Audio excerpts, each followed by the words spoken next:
Hello, everyone, once again. This is Rob, and welcome back to Media Awareness and my ongoing review of the Doctor Who specials. This time, talking about, as the title suggests, The Wild Blue Yonder. Before I continue, however, a quick reminder the fundraiser continues.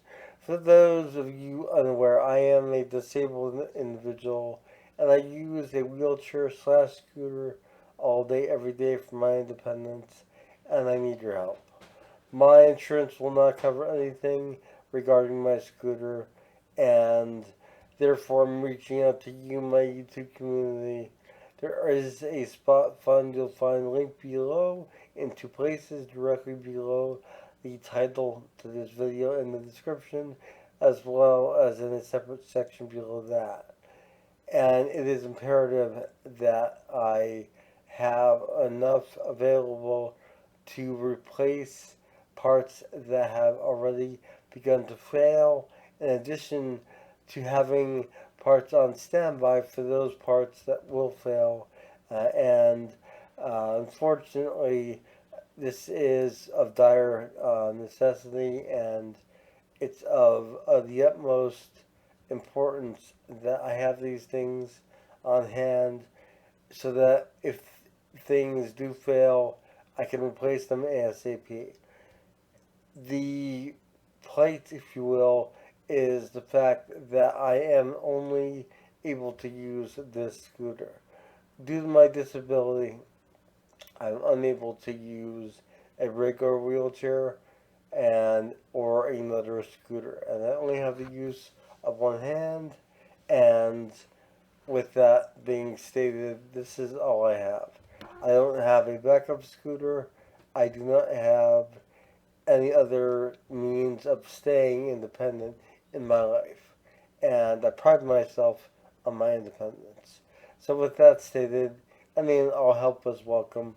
Please do what you can at the spot fund link below, and it will be greatly appreciated. Thank you to those who have contributed, as your contributions really made an incredible difference in my life. And the same goes for those who plan to donate, as you guys mean the world to me. I love you all. Thank you for clicking on my video and seeing my cat's tail in the video as well. And now, on with this review of Doctor Who, Wild Blue Yonder. So, I'm wearing a blue shirt. This was unplanned. But The Wild Blue Yonder is one of those episodes I really am not sure how I feel about it. It opens with Donna and the Doctor, and the TARDIS out of control from where we left off last week with the Star Beast, after Donna spilled coffee on the TARDIS console. And it, after having a run in with Sir Isaac Newton, the TARDIS ends up on a spaceship uh, far in the reaches of outer space, beyond the point of where there are any stars visible. Um, and initially, we're unsure of where they are, and I like that mystery of not knowing.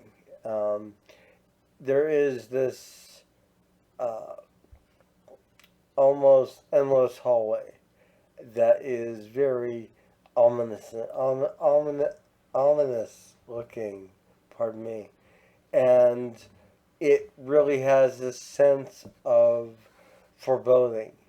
The only problem is that that foreboding really doesn't last all that long.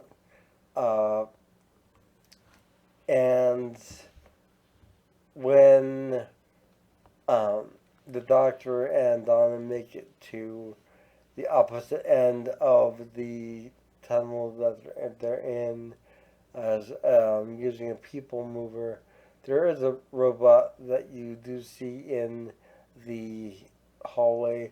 However, he's basically despondent and moving very slowly, which plays into the entire plot itself. But I'll get to that. So once the Doctor and Donna are beyond this hallway and in the actual bridge of the spaceship itself, so to speak, Doctor sits down and works out the language of the race that would have been piloting this ship. Um, and in the midst of this going on, he's talking to Donna about different things and different aspects of this and that. And they wander into a separate room, and there is like these filing cabinets, I guess you can call them, with these containers in them, which really, I feel like they were there just to give Donna something to do as far as flicking through these things while the Doctor goes off wandering into another room. Now, the interesting thing is, of course, with the Doctor and Donna being as they are together, the Doctor is talking and walking and not paying attention to the fact that Donna is also talking and going through this cabinet of sorts, and not really paying attention to the fact that they have walked into different rooms. And as a result, they're still talking, and you discover that they see who they're talking to as they glance over, um, whether it be Donna or the Doctor who sees it. And you don't really, the way it's played at first, you really don't know what's going on. It seems like it might be a time and space anomaly, especially with, the ship and everything seeming quite off, and the TARDIS has basically left them there to go and basically fix its damaged interior, um, as it just vanished when they landed, after they landed there and disembarked. But I digress. So they're in this. They're in these rooms, and I forget which one says it first, but either the Doctor or Donna talking to what they presume is the other individual says that my one arm is longer than my other, and it's like a casual kind of observation, as no one is made perfectly, so that's common. But it's reiterated, and when it's reiterated to Donna by the Doctor while she's rambling, she looks and his arm is way out in front of him. And around that same time, the Doctor realizes that Donna's arm is way on the floor where it shouldn't be. And they realize that something is definitely not right. And they reconnect, and these sort of, we could call them doppelgangers, really, um, begin to pursue.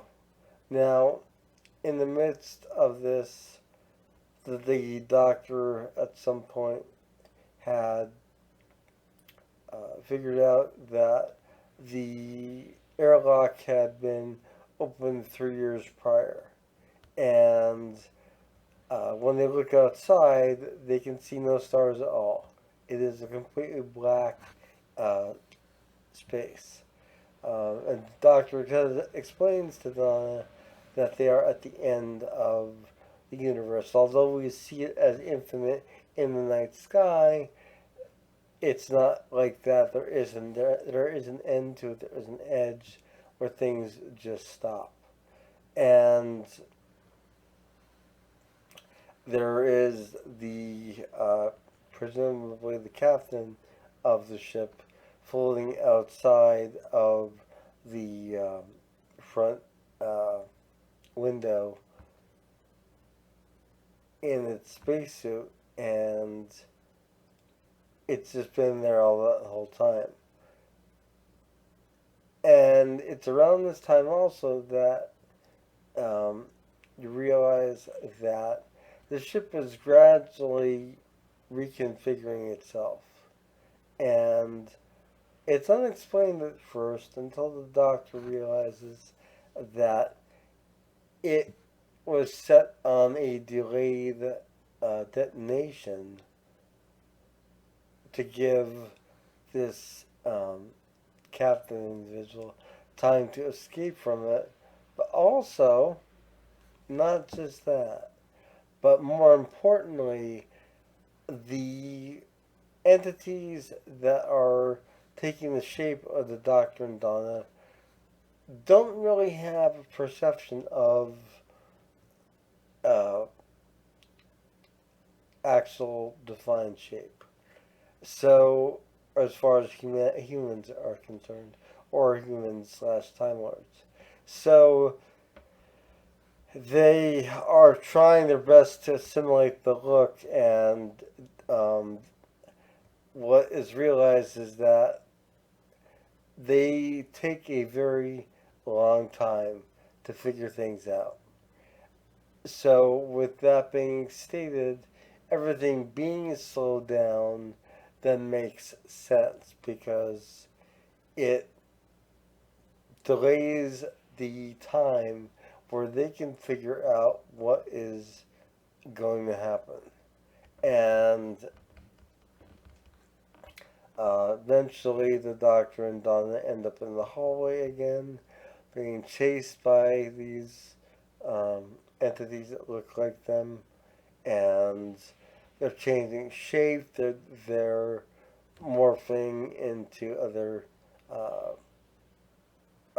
larger um, forms of the Doctor and Donna, and stretching their arms out, etc.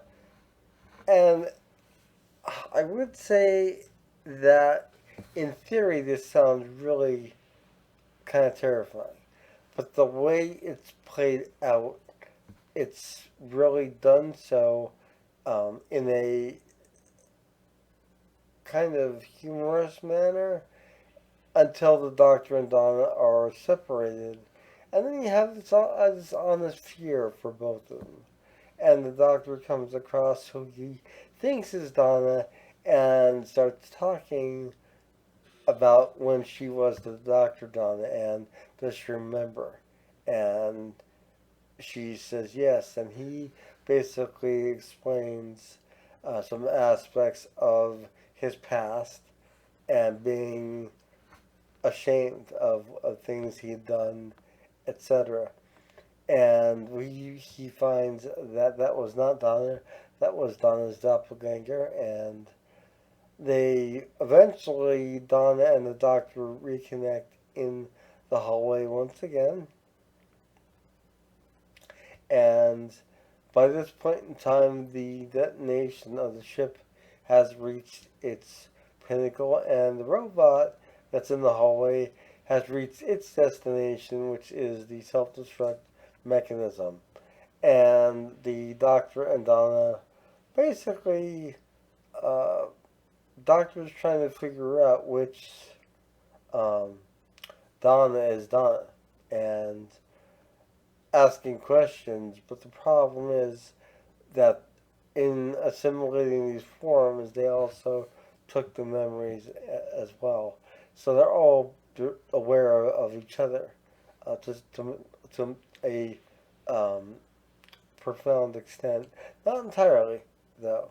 And it's at this point that the Doctor and Donna escape into the TARDIS just as the explosion starts, but it's moving very slowly. And of course, time in the TARDIS works differently. So Donna is looking around, the doctor is rambling and not realizing that Donna is looking around in awe. And it's sort of like a moment of just it clicks with the doctor. Wait a second, this isn't Donna, and he says, your one arm is longer than your other, and he materializes back in the spaceship just in time to throw the doppelganger out, grab the other actual Donna, and dematerialize.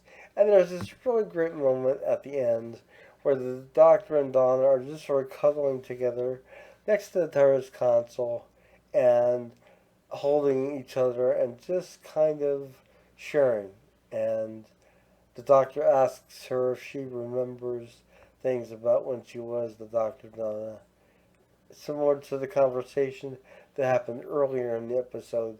But at this point, um, there is Donna just basically feigns ignorance and says that she doesn't really remember a lot. It was too much for her to handle. But you could tell that there's this moment that things are shared. It's really a meaningful moment, in my opinion, and it's quite heartfelt. And then they materialize back in the alleyway where the TARDIS initially materialized in the Starbeast prior episode. And at that point in time, that is when they see Donna's grandfather in his wheelchair waiting for them. He's really happy to see them both, and he says to the doctor, you couldn't have arrived at a better time. You can help to stop this invasion. And you see this plane crashing and all these explosions going on all over the place. And the doctor wheels um, uh, Donna's grandfather into the TARDIS as they close the door. Explosions are happening. Something is definitely not right. Um, there's a comment made that family sheltering in place, but we don't know what is occurring on Earth at this time. We do know from the preview, though, as the third episode is coming next week, that this obviously involves the toy maker. So that's going to be exciting to see that episode. This one I felt had a lot of potential. I really do. But I feel at the same time the potential was really kind of wasted in a lot of ways. There's so much that could have been done with where they were in space and time at the end of things, and so much more that could have been explained and conveyed. And, um, I'm one of those people that doesn't mind exposition, especially if it's necessary exposition. And I do feel that a lot of that could have been achieved in this episode while still maintaining this action packed level of excitement that was prevalent throughout the episode. It was good. It was not great. I do prefer the Star Beast over this episode.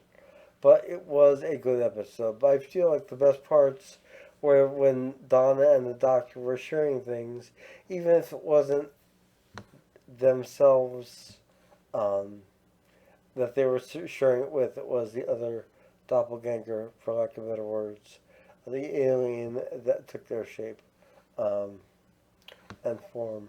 So I just wanted to give you an update, a review of this episode, and I I really don't know how I feel about it. It was not bad, but it was not good, in my opinion. It could have been better. I've seen people really react positively to this, saying that they felt it was harking back to classic Doctor Who as far as the plot being more scaled back. At the same time, for me, it could have been more.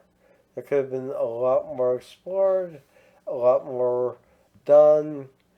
and I feel like it was a lot of uh, wasted potential, for lack of better words. This is Rob with Media Awareness, and I hope you enjoyed this review and reaction to the Doctor Who Wild Blue Yonder, the Wild Blue Yonder special. And stay tuned on my channel for next week's review of the final of these three specials. Um, Catherine Tate and David Tennant really, I don't think that the episode would have worked had it not been for their chemistry.